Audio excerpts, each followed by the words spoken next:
A large majority, 66% of registered voters support legalizing recreational marijuana. Look, it's time to compete on marijuana. Every state around us has legalized it. What we're hoping to be is really a gold standard for what legalization can and should look like nationwide. We don't want to see the candies and gummies and all of these, the vaping that's happening. For years, we've reported on robberies tied to cash-only cannabis businesses because of federal banking restrictions.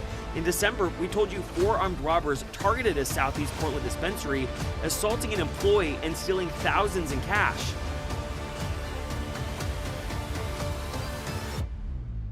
In today's show, according to a new poll, voters, including a majority of Republicans, support legalization. Governor Shapiro says it's time for Pennsylvania to legalize. The Virginia Crime Commission says all possession records should be sealed. And a new proposal reintroduced by the Oregon legislature could pave the way for cannabis cafes. All that and more in today's episode. But let's start off right here with the new poll, which says that voters, including a majority of Republicans, support legalization. Let's check it out. Eyewitness News continues now at 4:30. New developments in the battle over legalizing marijuana in Pennsylvania. A large majority, 66% of registered voters support legalizing marijuana in Pennsylvania.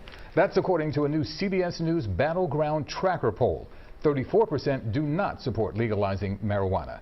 Eyewitness News reporter Howard Monroe is in Northern Liberties with more on the fight for Legal Week. Yes, and good evening to you as well. And there are bills in the State House that would legalize marijuana. However, there are also efforts to stop those bills in their tracks. It's just the right thing to do. State Representative Ahmed Brown is the sponsor of a bill that would legalize marijuana in Pennsylvania, and it appears as though the majority is behind him. The latest CBS News poll shows 66% of registered Pennsylvania voters would like to see marijuana be legalized. That's compared to 33% who wanted to remain illegal. I really think it's a great thing, and they should legalize it. Representative Brown says legalizing marijuana would help build revenue in underserved areas. Education, after-school programs, affordable housing, things of that nature, and investing that money in creating jobs and helping the communities who were hit the hardest by the prohibition. Brown is working with Republican Senator Mike Regan, who represents parts of Cumberland and York counties, to make it happen. Senator Regan was not available for comment. In an op-ed he wrote last year, he explained his support by stating that it's to help law enforcement who are battling crime, gangs, and cartels over marijuana. But Dan Bartkowiak of the Pennsylvania Family Institute is opposed to the idea. We can have conversations to try to improve the criminal justice system. And I think that's a lot of what people look at with regards to the full-on legalization of recreational marijuana. But again, that's a separate discussion that should be had. We don't want to see the candies and gummies and all of these, the vaping that's happening. Meanwhile, another voter we spoke with says that there are bigger problems to solve. There's more things to worry about just legalizing marijuana right now. So I feel like more protection in the city, is more appropriate right now than anything. Now, CBS News did not ask about reforming the criminal justice system. It only asked if people would like to see recreational marijuana legalized. So from that clip, you guys can see a lot of people are in favor of legalization. While that clip was a couple years old, there was a poll which came out today, which says that 7 in 10 Pennsylvania voters, including a majority of Republicans, support legalization, according to this new poll. Now, according to this article, a majority of Republicans actually support legalization over in PA, and most voters also want to see the legislature enact the policy change this year rather than delaying it further down the line. Now, what I found pretty interesting about this is that typically you guys will associate conservatives and Republicans with being against legalization, but what I'm noticing is that a lot of the younger generations are actually in favor of legalization and they are open to the plan. And what I also liked about this poll is that the specific wording of the question was very simple. It simply asked, do you support or oppose allowing the sale of adult use herb in Pennsylvania? The article goes on to say the Democrats were the most likely to favor the policy change at 85%, followed by independents at 62% and Republicans at 53%. However, backing from Republican voters under the age of 50 was higher at 63%, which Responsible PA said reflects a clear generational change in conservative views. So going off of this, one may be able to argue that more Republicans actually support legalization than independents. And that's something that I've been noticing as well. A lot of the Republican conservative older lawmakers, the older generations, they are still still opposed to legalization, but a lot of the younger generations are actually open to it. So maybe it may be a good idea to revamp some of these older lawmakers and bring in some of the young, fresh blood. Now, this article also says that supporting legalization not only carries little political risk, it also provides electoral advantages across party lines. Now, that's something that we've seen quite often. No matter what party it is, they tend to dangle that carrot in front of us to get our votes. And just a quick reminder, guys, if you're getting value from this video, please do like, share, and subscribe to the channel. And if you want to support us further, join the ICANN VIP Bean Club or buy us a cup of coffee. Now, what is good is that recently a bipartisan bill was actually proposed in the Pennsylvania House to this very effect. So let's have a look at that. The latest effort to legalize recreational marijuana has been proposed in the form of a bipartisan state House bill. Thanks for joining us for Fox 43 News at 10. I'm Amy Lutz. The bill's supporters say it would raise hundreds of millions of tax dollars per year. Fox 43's James Corrigan spoke to one of the main authors of the bill to give us the details of what this would look like. After numerous efforts in the last several years, legalizing recreational marijuana is back on the legislative agenda.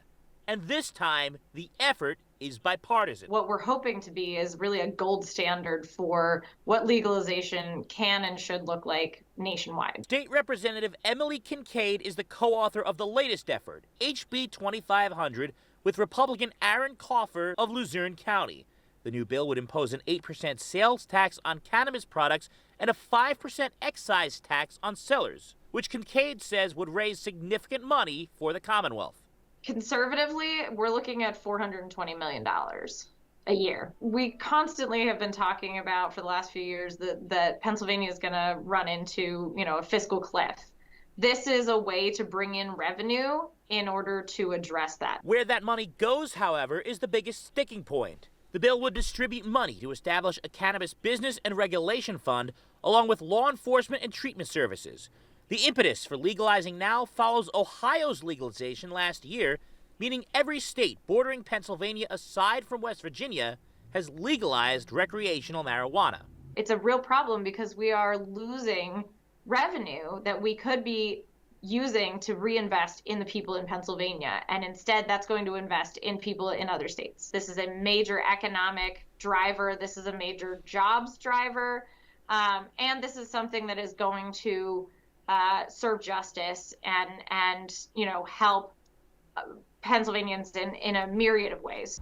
The prospects for this bill depend, of course, on the support of Senate Republicans, but also of Governor Shapiro, who has indicated broad support for legalizing recreational marijuana, but has yet to endorse this framework. If he does, Representative Kincaid believes that this bill could pass by the end of the year. So the people have made their views clear, and it's always helpful when you got a governor who's in favor of legalization. And Josh Shapiro, the governor of Pennsylvania, he's in favor of legalization, and this is what he had to say. Look, it's time to compete on marijuana. Every state around us has legalized it. And I've candidly had my own journey on this issue as a father of four, as the former chief law enforcement officer of the Commonwealth of Pennsylvania when I served as Attorney General.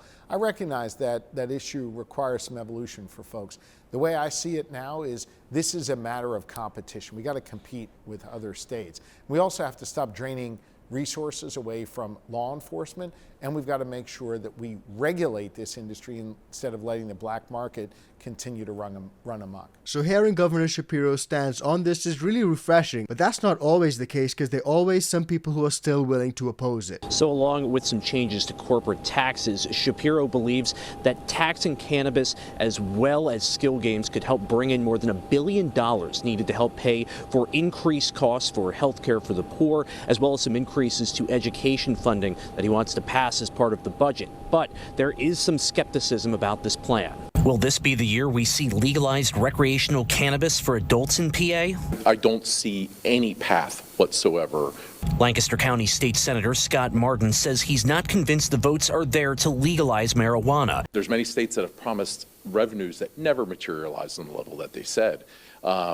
But there's something to be said about not jumping fully into the pool when you can't answer all those questions. The other part, or saying we need to do this because the states around us are doing it, I think that's a pretty weak excuse. So despite the fact that there is some pushback, it's really refreshing to see that at least there's more understanding and acceptance of the plant. And one thing that cannot be downplayed is the medical benefits that come from the plant. And that can be seen clearly in this article, which actually says medical herb helps mothers to be more present parents and develop positive relationships with their children. children, according to a brand new study. Now, this article, which was actually posted this morning, says that new government-funded research out of New Zealand finds that mothers who are able to access medical herb reported that herb improved their quality of parenting by allowing them to more effectively manage their health conditions and tolerate the stress of caring for children. At the same time, the study participants also reported persistent obstacles such as the high cost of legal products and the ongoing stigma as well as legal risks. So despite the fact that there are tons of benefits, a lot of people are still finding the stigma and they're feeling really ashamed of using it simply because of that stigma, but also because of the legal risks and the high cost in the legal market. So there are a lot of health benefits when it comes to the good herb, and according to this study, a lot of the parents actually found that the good herb enabled them to manage their own health needs such as anxiety, endometriosis, and arthritis. So from that point of view, you guys can see it's bittersweet. There are a lot of benefits, but there are still a lot of stigma and the fact that some people still have to hit the illicit market or the free market to get their medicine. Now, speaking of the free market or the legacy market, a lot of people will find this next story to be good news if you've been operating in that market for quite some time. And according to this article, Virginia Crime Commission says that all possession records should be sealed. With Virginia's short 2025 legislative session underway, state officials are recommending that lawmakers seal all criminal records pertaining to offenses for simple possession, as well as revise the state's record sealing process around paraphernalia crimes. Now, this is good because in simple possession instances, you can still find yourself in a lot of trouble, even if it comes to applying for jobs, houses, any of that stuff. But what this legislation will do is ensure that all possession offenses are sealed, regardless of whether they're a conviction or not a conviction. And the only way to get around that is with a court order. Now, this provision would not apply to certain DMV records, which are affected by federal record retention requirements, but business screening services that refer to people's criminal histories or driving records would be required to promptly delete any sealed cannabis charges or convictions. So again, this recognizes the benefits but also recognizes the fact that there's a wider acceptance when it comes to the plant. And a wider acceptance of the plant can also be seen over in Oregon, where a ballot measure is being proposed to open cannabis cafes. And I think this is really important because a lot of places when you get your flower, there's nowhere to consume it in a safe spot unless you're in your own home. So let's have a look at this, which actually gives users a safe spot to consume their herb. Oregon's push for cannabis cafes is getting momentum with plans to put the concept to voters this November. Tonight, we spoke with the powerhouse behind the petition, who argues this move could shake up the state's cannabis scene for good. It's been nearly 10 years since Oregon legalized recreational marijuana. Since then, we've seen farms, dispensaries, and cannabis cafes pop up all across the state, offering spaces for people to smoke recreationally. It's really just a matter of zoning and ventilation at this point. Smoke it if you got it. Bingo? Justice Scythe, founder of the Oregon Cannabis Cafe Coalition, says most cafes shut down in 2016 after the state passed the Indoor Clean Air Act. It bans smoking inside public places, among other things. The cannabis industry right now is actually suffering because we have such a surplus of product. Justice argues that reopening cannabis cafes in Oregon could boost tourism and the economy, drawing inspiration from states like California and Colorado. Right now, she's gathering signatures to exempt the cafes from the Indoor Clean Air Act, allowing smoking areas without breaking state rules. The goal here is to create a system that everybody can agree with. I want it to be safe. I want it to be controlled and as professional as we possibly can. So far, the amendment doesn't address banking issues or cash transactions. For years, we've reported on robberies tied to cash-only cannabis businesses because of federal banking restrictions. In December, we told you 4 armed robbers targeted a Southeast Portland dispensary, assaulting an employee and stealing thousands in cash. Justice has worked in Portland's cannabis industry for 6 years. She says she's now focused on her dream, creating a solution that benefits both the industry and the community responsibly.